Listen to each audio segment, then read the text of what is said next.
Oke, assalamualaikum, halo para manusia santuy, gimana kabar kalian? Semoga sehat dan selalu santuy. Ini adalah episode kelima dari film berjudul Si yang saya upload beberapa hari lalu.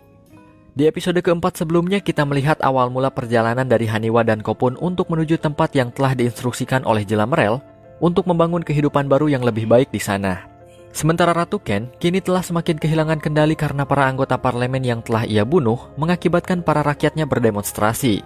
Dan dua hal yang masih menjadi misteri pada episode keempat, yaitu tentang si pencuri yang telah mengambil barang milik Maghra, dan rahasianya tentang sebuah kantung kecil merah yang menjadikan benda tersebut sangat berharga baginya. Apakah rahasia tersebut? Di episode kelima ini kita akan mengetahui semua itu. So, santuikan terus videonya.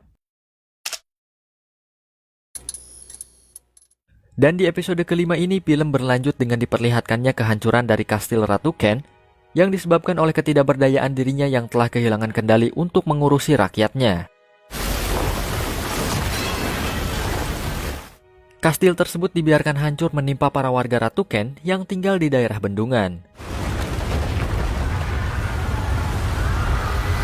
Sementara dirinya dan pelayan setianya itu pergi dengan delman miliknya untuk kabur dari sana. Dan di posisi Maghra, Paris menanyakan soal kantung kecil miliknya yang dianggapnya paling berharga itu. Paris mengatakan, rahasia apa yang sebenarnya disimpan oleh Maghra sehingga tega menempatkan suami dan kedua anaknya di posisi yang berbahaya untuk mencarikan benda miliknya tersebut.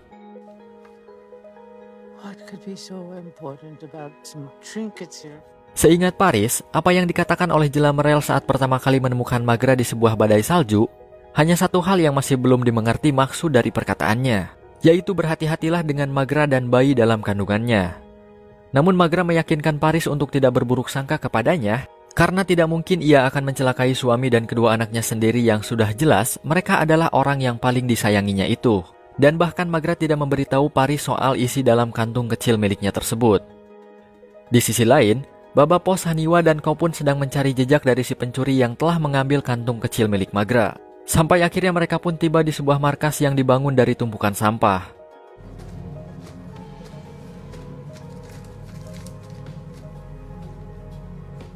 Baba dan Khopun merasa bahwa tempat tersebut adalah markas dari si pencuri yang telah mengambil barang-barang mereka. Lantas Haniwa langsung memberanikan diri untuk masuk ke dalam sana dengan niat untuk memastikan isi dalam bangunan tersebut. Awalnya Baba dan Khopun melarang Haniwa untuk masuk ke dalam sana karena itu sangat beresiko baginya.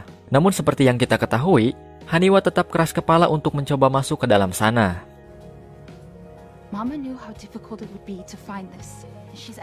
Dan pada akhirnya Haniwa pun masuk ke dalam sana, sementara Baba dan Khopun mengawasi dari luar markas. Di dalam markas yang dibangun oleh tumpukan sampah tersebut, Haniwa berjalan melewati lorong-lorong yang ada di sana sampai akhirnya ia menemukan salah satu tempat yang menjadi penyimpanan barang-barang curian dari si pencuri. Di sana Haniwa menemukan kantung kecil milik Maghra, lalu mengambilnya secara perlahan. Setelah ia mendapatkannya, ternyata si pencuri sedang melihat Haniwa di atas bangunan.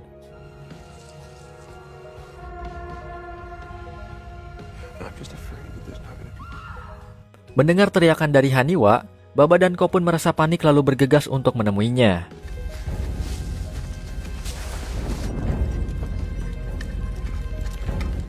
Mereka masuk ke dalam markas lalu menemukan Haniwa telah tidak sadarkan diri. Dan tak lama kemudian, si pencuri datang lalu menyerang mereka berdua.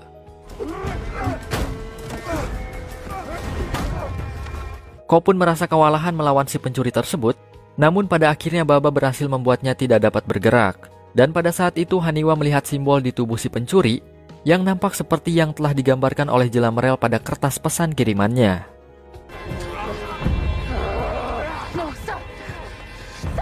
Dan ternyata si pencuri memiliki mata yang dapat melihat seperti Haniwa dan Khopun. Lantas Haniwa meminta kepada Baba untuk membawanya ikut serta bersama mereka.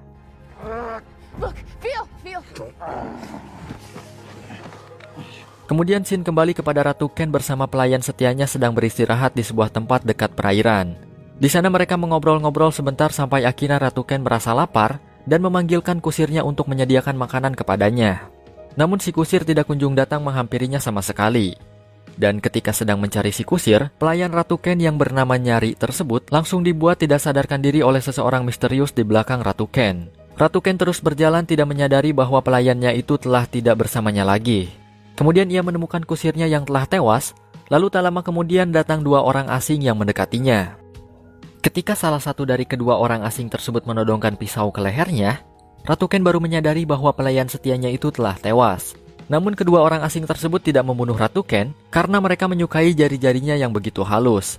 Lalu kemudian mereka pun membawa Ratu Ken. Kembali ke posisi Magra. Dirinya sangat senang suami dan kedua anaknya telah berhasil kembali membawakan benda paling berharganya itu. Paris menyadari mereka datang dengan membawa si pencuri yang telah diminta Haniwa untuk ikut bersamanya. Dan Haniwa pun mengatakan asal-usul dari si pencuri yang bernama Boots tersebut. Jadi ceritanya puluhan tahun lalu setelah Jelamerel meninggalkan Magra ketika sedang mengandung Haniwa dan Kopun untuk melanjutkan perjalanannya ke majelis pencerahan. Entah majelis pencerahan itu tempat seperti apa, namun mungkin nanti kita akan mengetahuinya. Nah, jadi sebelum Jelamerel pergi ke sana, ia mendekati seorang wanita dari suku Opayol. Setelah tinggal 1 tahun bersamanya, Jelamerel memiliki anak dari wanita tersebut yang tidak lain adalah Boots atau si pencuri. Kemudian setelah Boots lahir ke dunia, Jelamerel melanjutkan perjalanannya untuk pergi ke majelis pencerahan. Dan Boots ditinggal bersama kelompok Opayol di sana. Namun mereka malah memperlakukan Boots seperti budak, dengan menyuruhnya bekerja sebagai pencuri untuk mereka. Dan ketika suku Opayol mendengar informasi bahwa para pemburu penyihir sedang beroperasi di daerahnya, Boots ditinggalkan sendirian di sana oleh mereka yang mencari tempat untuk menyelamatkan diri.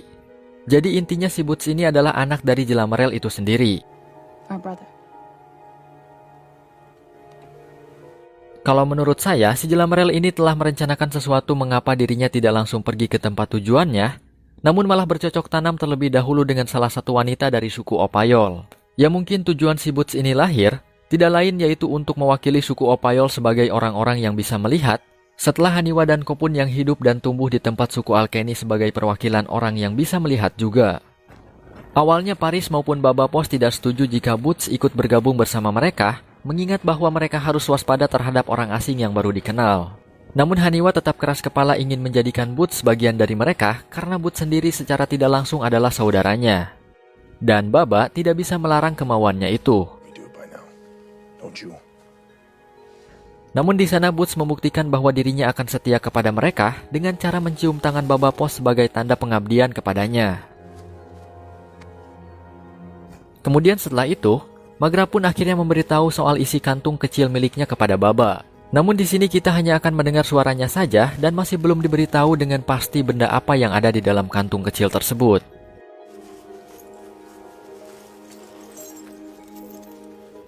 Sementara di posisi Ratu Ken, setelah diculik oleh dua orang asing, dirinya dibawa ke hadapan seorang pria tua yang memperkerjakan semua orang yang berhasil diculiknya untuk membuat sebuah kain dari ulat sutra untuk dijual kepada para bangsawan. Mengetahui Ratu Ken memiliki jari yang begitu halus, pria tua tersebut merasa bahwa Ratu Ken akan sangat cocok untuk dipekerjakan. Awalnya Ratu Ken berontak karena tentu saja ia tidak akan terima seorang wanita bangsawan sepertinya akan diperlakukan seperti itu.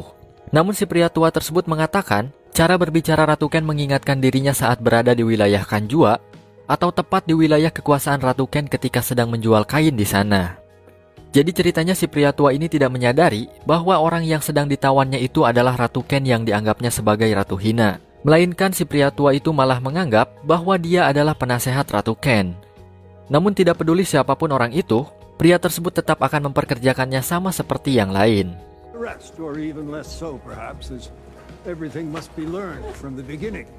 Kembali ke Baba Pos dan yang lainnya, ketika mereka hendak pergi melanjutkan perjalanan, sialnya perairan mengalami surut sehingga mereka harus menunggu sampai air itu naik. Lalu tak lama kemudian Paris merasakan sesuatu dari kejauhan. Ternyata salah satu dari pasukan pemburu penyihir telah sampai di dekat tempat keberadaan mereka. Sontak mereka semua langsung bergegas pergi dari sana tanpa mengeluarkan suara. Ketika telah sampai di tengah hutan, mereka berbagi tugas untuk menghadapi para pemburu penyihir. Baba menyuruh Haniwa untuk membawa Magra dan Paris ke tempat aman, dan Haniwa pun membawa mereka berdua bersembunyi di dalam pohon. Sementara Baba, Kopun, Bowlion, dan Boots akan menghadapi para pasukan pemburu penyihir secara perlahan.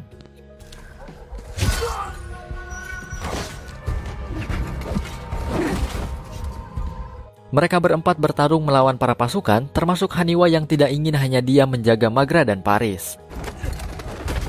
Sampai akhirnya di dalam pohon Paris menyadari bahwa Magra telah menghilang. Sontak Paris langsung memanggil Baba Pos karena hal itu. Kemudian Baba menghampiri Paris di dalam pohon tersebut dan Paris mengatakan bahwa Magra telah menghilang. Namun sebelum dia pergi, Magra mengatakan untuk berhati-hati.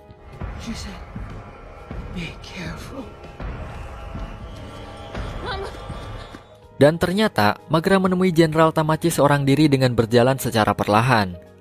Magra mengetahui bahwa dirinya sedang berhadapan dengan jenderal keji yang paling hina, yaitu Tamachi Jun. Sementara Tamachi sendiri tidak mengetahui siapa wanita yang sedang menantangnya itu. Dan yang ia ketahui, orang yang sedang berjalan di hadapannya adalah seorang wanita yang telah mati karena berani melawannya. Sontak Tamachi langsung turun dari kudanya berjalan secara perlahan mendekati Magra.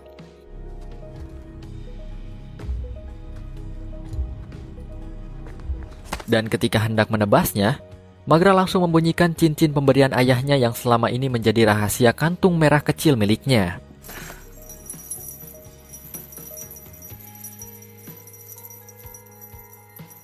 Setelah cincin tersebut dibunyikan, Tamachi langsung mengenali Magra dan mengatakan kepadanya, "Hail, Princess Magra." Dan fakta mengejutkan pun terlihat di scene ini. Ternyata Magra adalah seorang putri dari keluarga Ken dan masih bersaudara dengan Ratu Ken. Mungkin Magra lah yang dikira Ratu Ken sebagai saudarinya yang telah dibunuh oleh Jelamerel. Padahal yang sebenarnya terjadi, Magra masih hidup bersama suku Alkeni. Sontak Tamachi Jun dan para pasukannya langsung berlutut kepada Magra.